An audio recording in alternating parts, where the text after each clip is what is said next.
Growing up, my dad used to say, it's not my job to be your friend, it's not my job to be cool, it's my job to be your parent and to do what's best for you and those around you. We're going to talk about how that applies to the Oxford High School shooting today.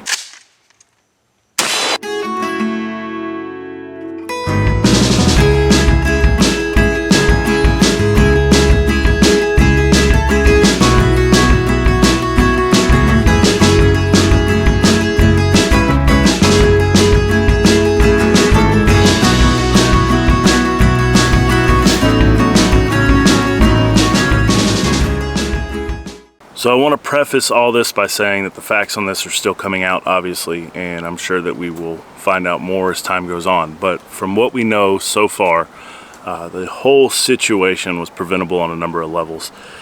And because I've had kind of a common theme here lately with encouraging people to keep stuff locked up, especially where kids are concerned, sometimes we think of kids as being little kids, but I think it's important to know your children, to know the children that are in your home, and children, anybody under 18, right?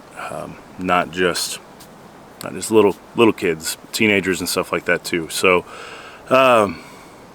everybody's gonna have a different set of parameters that they feel like they need to have in their home. But I feel like there were so many warning signs that went ignored with this, that giving a 15-year-old possession of a gun, letting him post that it was his gun on social media, which if that's the case, that would be an illegal straw purchase. So again, there you go. And then all the warning signs, from the stuff he was drawing in his notebook to Googling ammo at school and the mom's text about not being mad but learn how not to get caught. It would appear that these parents were more interested in being his friends, in being his buddies and being cool parents, that they dropped the ball when it came to being responsible parents. So I realize that this issue is going to split people in a variety of segments. Do the parents get charged, do whatever, and all I can do is share my thoughts on that. You're free to disagree with it. I think that when you have enabled somebody to commit a crime through either negligence or willful compliance and accessory to the fact, there is some culpability there. Now, in terms of the legal definition of what they're being charged with, we'll see if that holds up, but I do feel that they bear some serious culpability in this. The other thing is, pay attention to your kids, right? I assure you that day was not an isolated incident. He didn't just wake up and start fantasizing about committing violence. There were probably other markers and indicators along the way that as parents that we're supposed to be in tune with our kids, we should have caught and then pushed them to go get help or made them go get help.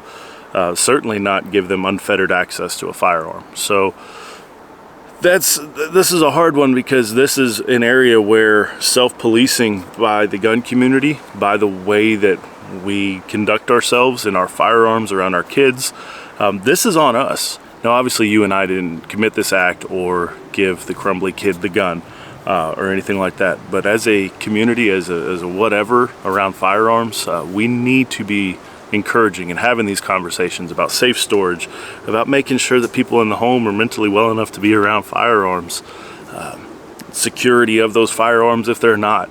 All these things are things that we should be having very open, candid conversations and demanding accountability from our peers in that community. I know it's fun to get together and talk about whatever new gadget or gizmo you've got to hang on your gun or whatever.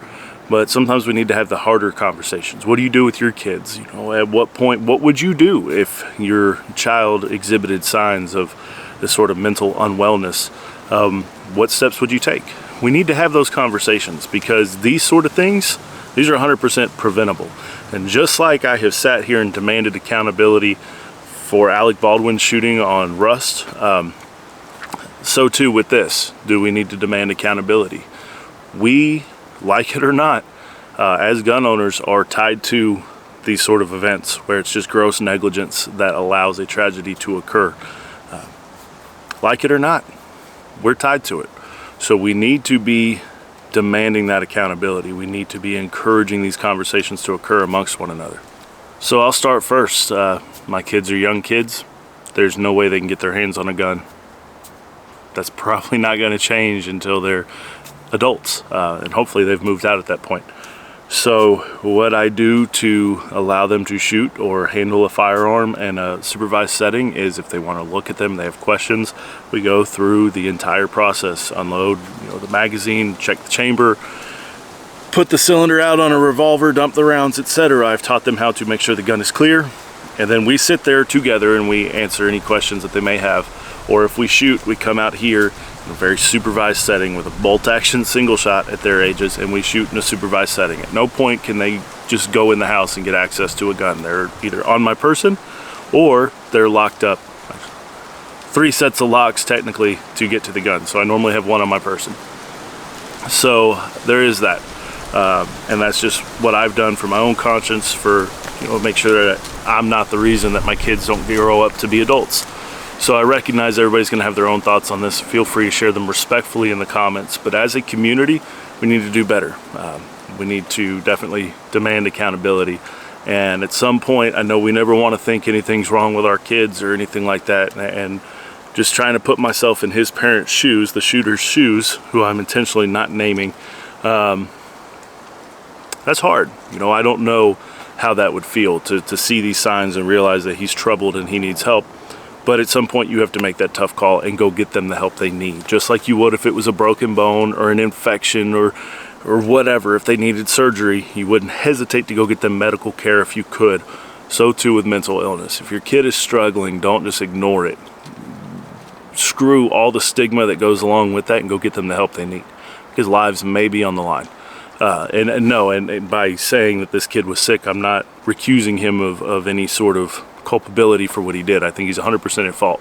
I'm just saying that this could have potentially been prevented if the parents would have acted upon the warning signs instead of pretending like everything was fine and going gun shopping with him and giving him unfettered access to a gun. So there's that. And I realize this may upset some people, so all I can do is be real to who I am when I put videos out. So this is me doing that. Guys, stay safe out there. Pay attention to those around you. I'll talk to you guys later.